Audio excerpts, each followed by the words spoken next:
São Maria para todos.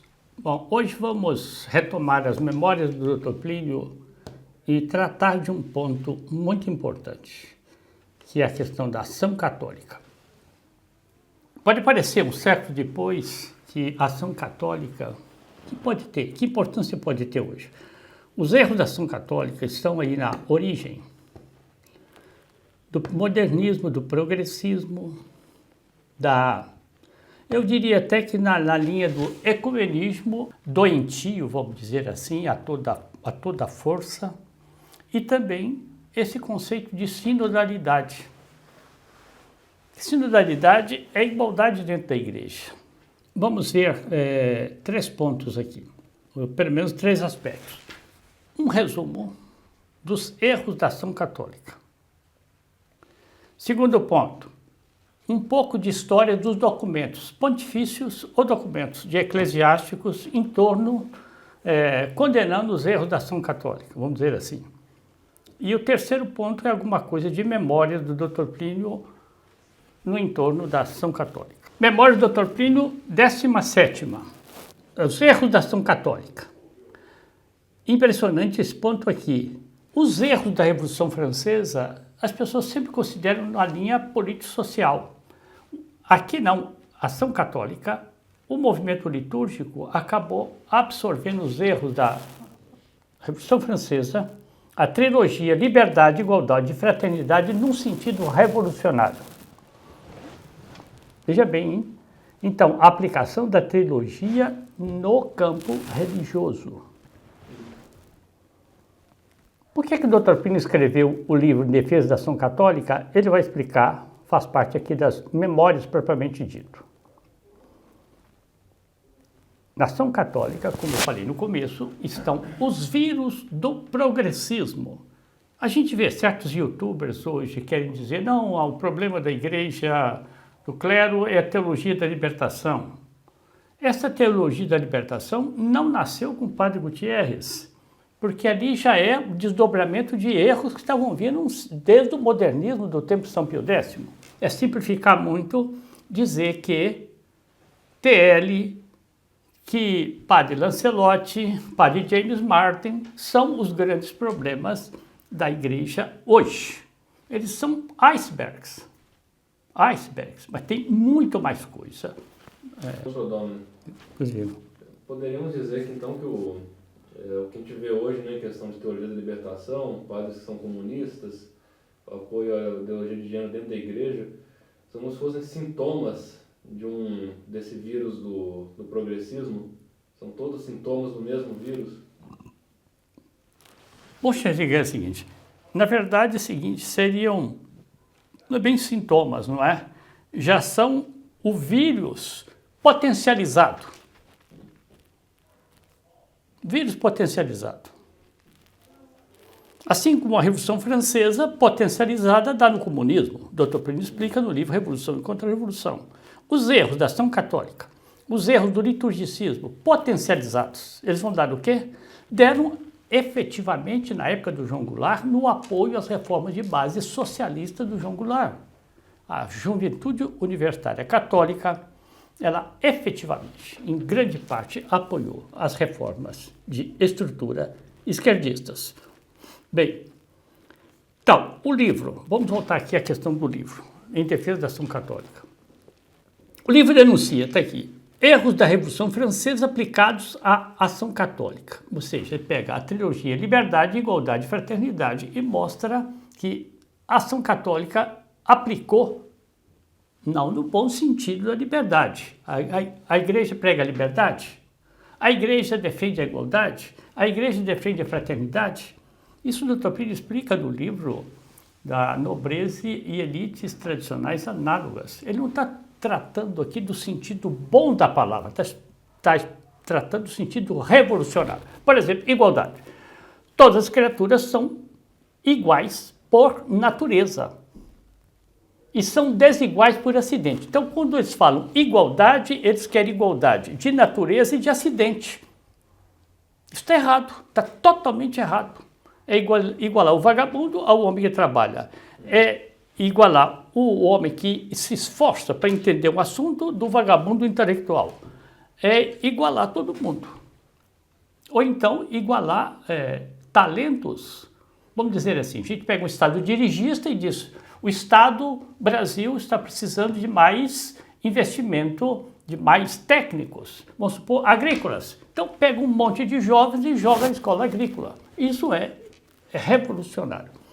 Bem, o livro denuncia também a condenação das práticas de piedade tradicionais que a ação católica fazia. O que são as práticas tradicionais? Rosário. São as práticas tradicionais. É o rosário, é a via sacra, é a meditação, são os exercícios espirituais de Santo Inácio de Loyola, é a piedade tradicional.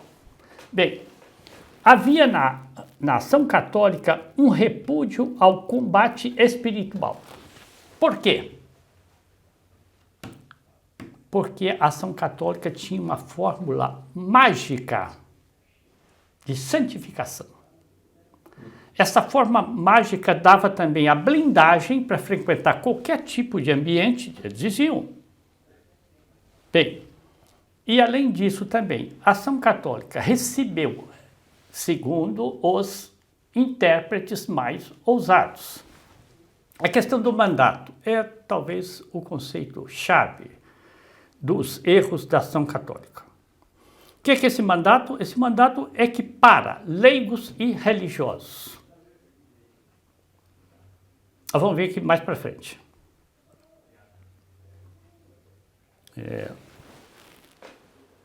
Quem sabe se a gente diz alguma coisa logo aqui. Eu transcrevo um trecho da encíclica de São Pio X, que o professor Plínio Corrêa de Oliveira cita no livro Em Defesa da Ação Católica, e São Pio X afirma, é encíclica, não é uma palavrinha que ele falou em algum corredor, não, encíclica, veemente. A igreja é instituída por nosso Senhor Jesus Cristo com uma classe que dirige, que é o clero, e uma classe que é dirigida, que são os leigos. O clero ensina, santifica e governa, e os leigos seguem. A ação católica, segundo a interpretação dada às palavras do Papa Pio XI, recebeu um mandato para participar do apostolado hierárquico da igreja. Se a gente conhecesse na época a formulação que o Dr. Plínio dá de palavras talismãs, são palavras que têm um sentido que ela é sujeita a uma elasticidade. Então, o leigo passa a participar do apostolado hierárquico da igreja. Isso está dito realmente no Pio XI. Agora, o que eles diziam? Então, veja, eu estou adiantando um pouco, mas a gente vai pegando pelo menos o interesse pelo tema. Então, você é um leigo, você se inscreve numa associação da ação católica, só passa a participar. Mas que automatismo que é esse? Você se inscreve numa congregação mariana, você não passa a participar do apostolado hierárquico da igreja. Até transcreve aqui, mais para frente, o trecho de um sacerdote que depois foi bispo, acho que foi para o Nordeste, Porto Carreiro. E ele põe essa questão, olha, um leigo da ação católica, ele se inscreve, ele passa a participar do apostolado hierárquico. Um religioso, uma religiosa, portanto que não são padres, mas são religiosos e religiosas. Eles, porque não podem celebrar. Como é que fica aí a participação deles? Eles vão ter que entrar para a ação católica para poder participar do apostolado hierárquico da igreja? Veja, a formulação, o Dr. Plínio até reproduz, e está mais para frente aqui, nós vamos acabar vendo. E o padre José Ariovaldo da Silva comenta uma afirmação verbal de São Pio X a respeito da participação dos leigos no apostolado, acho que apostolado hierárquico, vou repetir, uma afirmação verbal, que ninguém sabe onde é que está a fonte disso, era usada como grande trunfo a favor da ideia do mandato. Tudo isso mais para frente nós vamos ver. Podemos Prodome. Coisa vira. Eu vejo, assim, no encíclica que o Papa Pio XII escreveu sobre o apostolado dos leigos. Eu acho que vai muito em contraste a essa ideia de participação na estrutura hierárquica da igreja. E define muito bem o apostolado dos leigos, né, a sacralização da ordem temporal. Eu não sou especialista no assunto, mas eu tive que ler vários livros e outros comentários, né? E eu vi que Pio XII depois vai usar a palavra a cooperação dos leigos no apostolado da igreja. Ora, cooperação é uma coisa, participação é outra. Tá vendo? Pio XII já mudou o sentido lá, portanto, depois da morte de Pio XI, em vista dos erros. O professor Plínio Corrêa de Oliveira, aqui no livro Em Defesa da Ação Católica, bem, quando houve uma comemoração, eu acho que foi 20 anos depois. Houve uma nova edição e ele anexou um artigo altamente elucidativo, tá no começo do livro, chamado, um título assim, não sei se as pessoas do mundo moderno vão entender.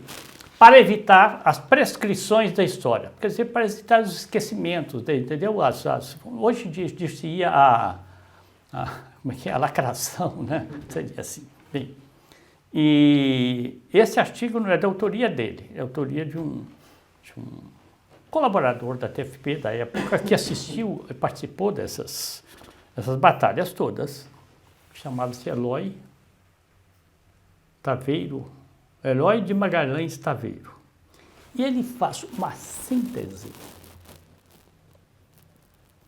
em torno do livro. O artigo dele são 5 páginas, 10 páginas, memorável, que eu aproveitei aqui. Nos ajuda muitíssimo.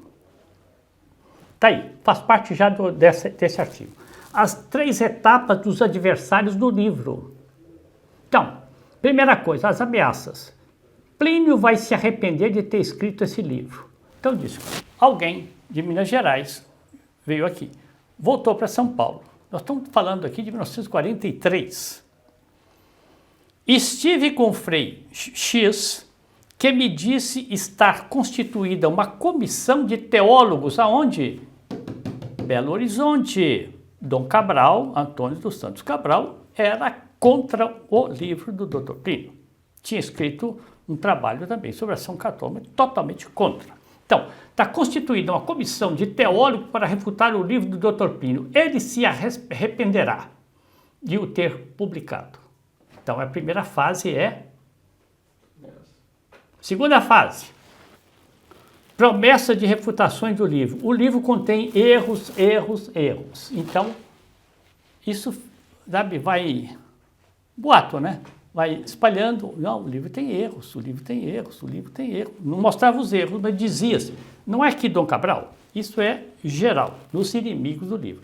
Aí a terceira fase que ele fala é a campanha de silêncio. Uma vez que eles não publicaram nenhuma refutação, então o único jeito que tem é silenciar sobre esse livro. Morreu o assunto.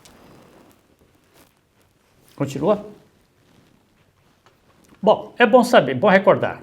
Em 1943, publicado o livro, mais de 20 arcebispos e bispos escreveram cartas de apoio ao Dr. Plínio Corrêa de Oliveira. Dr. Plínio publicou pelo menos alguma dessas cartas no Semanário Legionário. O livro vinha com prefácio do Núncio Apostólico, Dom Aloysio Mazella, e em 1949 recebeu do Vaticano a carta de louvor em nome do Papa Pio XII, a carta de louvor escrita pelo Monsenhor Montini, que era substituto da Secretaria de Estado. Isso aqui é muito importante esclarecer esse ponto aqui. Infelizmente, Dom Clemente Snar publica em livro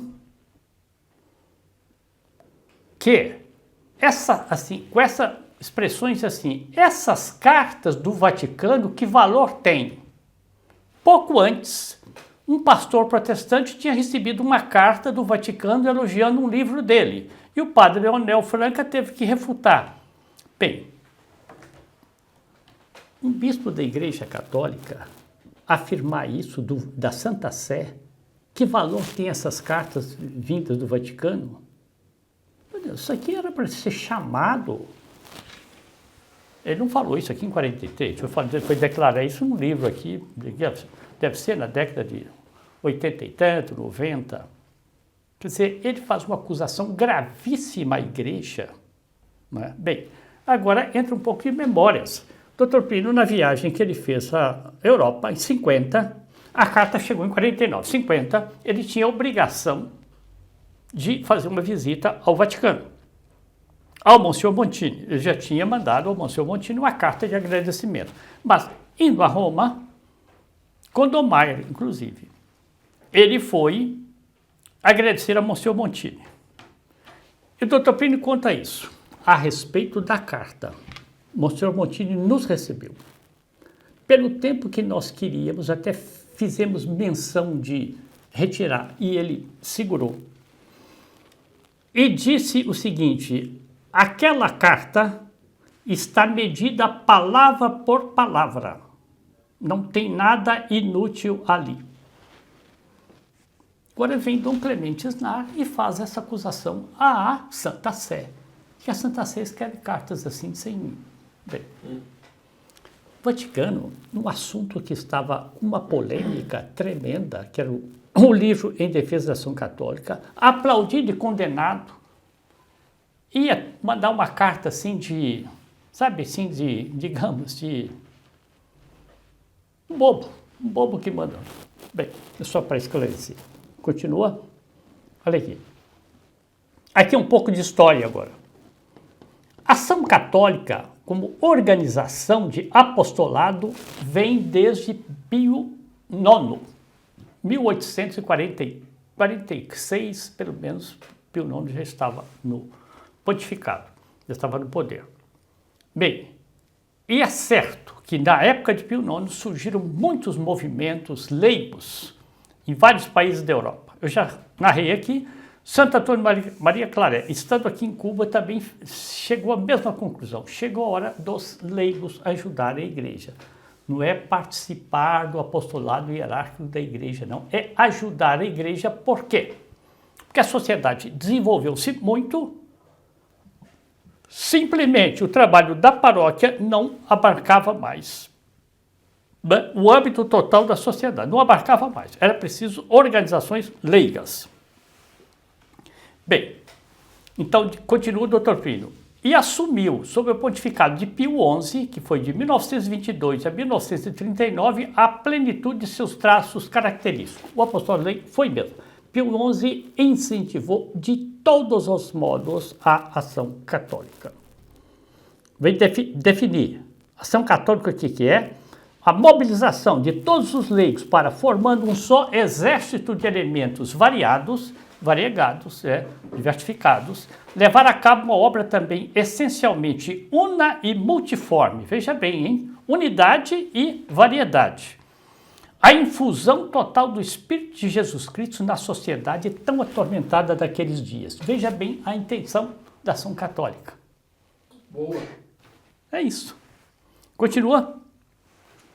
A par desse esforço, e como harmônico complemento dele, havia uma floração de obras de caráter social inspiradas nas encíclicas, então, do Papa Leão XIII, Rerum Novarum e 40º ano.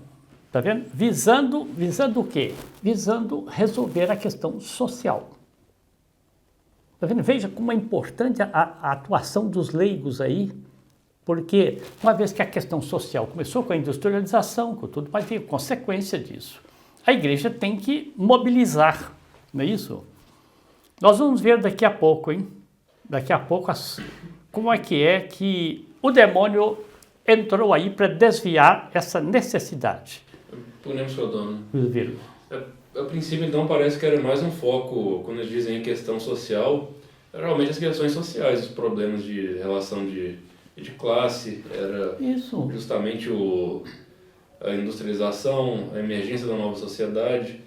A partir de qual momento que essa ação social virou puramente esmola para os pobres, que é o que a gente vê hoje? Que ela desviou-se, ela se desviou? Hoje em dia a ação social dentro da igreja é só... Então, é o que nós vimos um pouco na questão do liturgicismo, e aqui, por isso eu disse, a questão é ampla, a questão é ampla, porque o pontificado de Leão XIII foi até 1903, não é?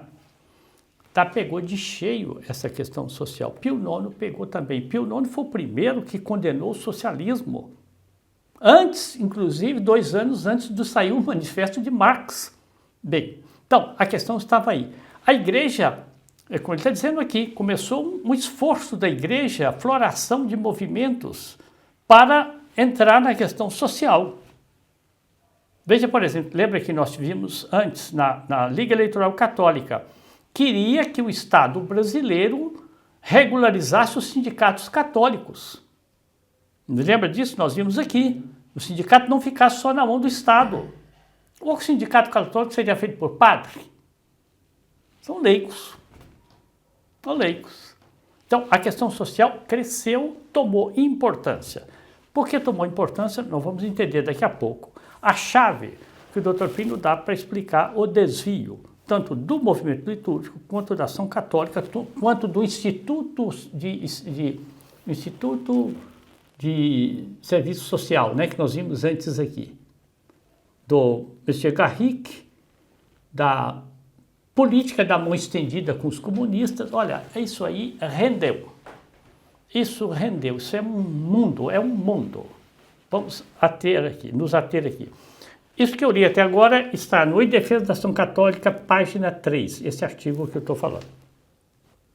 Continua. Aqui vem a explicação. A chave de tudo. Sempre que a providência suscita um movimento bom, o espírito das trevas procura esgueirar-se nele, quer dizer, penetrar nele, infiltrar nele, para o deturpar. Assim foi desde os primórdios da igreja, quando as heresias eclodiam nas catacumbas, procurando arrastar para o mal o rebanho de Jesus Cristo já dizimado pelas perseguições. Então, os imperadores perseguiam e, nas catacumbas, Satanás já recrutando os seus para fazer o quê? Para desviar os primeiros cristãos. Olha, o Dr. Plínio está chamando a atenção aqui de um ponto importantíssimo. É uma regra que ele está dando, é um princípio.